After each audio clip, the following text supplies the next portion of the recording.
duk yanda ka kasance kana da baiwa, da ma duk yanda ka kasance kana baiwa rayuwarka muhimmanci. Akwai lokutan da abubuwan da baka tsammanin za su shigo rayuwarka to duk za su faru da kai. Ban san ba ko ya saba faruwa da ku ji cewa ababai da dama suna faruwa cikin rayuwarku wanda ba ku san dalilin faruwarsu ba. Kowane daga cikinmu ya saba faruwa na samun rauni. Ba wai ina nufin raunin jiki ba, a'a, damuwa, rashin fahimta, rashin jituwa da dai sauransu. Kowane daga cikinmu yana fuskantar haka. Yau kai ne cikin wannan bidiyon za mu gano wasu ababe wanda za su canza ma rayuwa.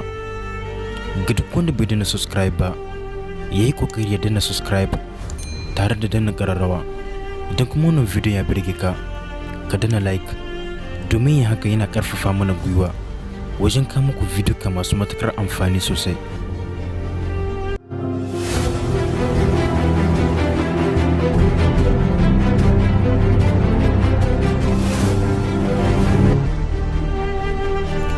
Rayuwa na tafiya, sannan kuma komai yana canzawa. Hatta ma kai kana iya canzawa a duk kowace sa'a. Mu ɗauka ce duk yanda kake da ma duk yanda ka kasance kana tafiyar da al'amuranka, tabbas kana da rauni. Maiwa kana tafiyar da kasuwancinka tare da rauninka, maiwa kana tafiyar da al'amuranka gabaki ɗaya tare da rauninka. Kana iya samun rauni a zahiri ko kuma kana iya samun rauni na tunani, kuma duk kowane rauni yana barin alamar nasara ko kuma alamar faduwa.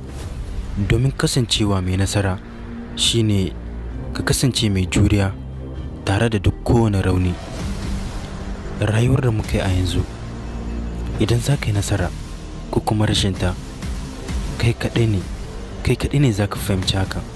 Idan ka samu tabbacin ci gaba da tafiya kai kaɗai, to ka yi ƙoƙari hakan ya kasance. Na sani cewa kana da ƙarfin ci gaba domin kai ne, kuma kai kaɗai ne, babu wanda zai kasancewa a madadinka. Ba za ka yi rashin nasara ba a ce wani ne zai ji ciwo, hakan ba zai yi ba. Tun na gano cewa ba ruwan kowa da ni, me yasa ba za na yi aiki tukur ba domin na ceto incin kaina ba? Yaƙi bai zo ƙarshe ba, yanzu aka fara. Bana da buƙatar zawa a nan domin na ƙara dakatawa a nan.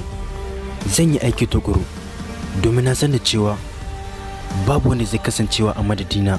Ba zan so na dakata a nan domin a kodayaushe burina shine na kasance mai nasara.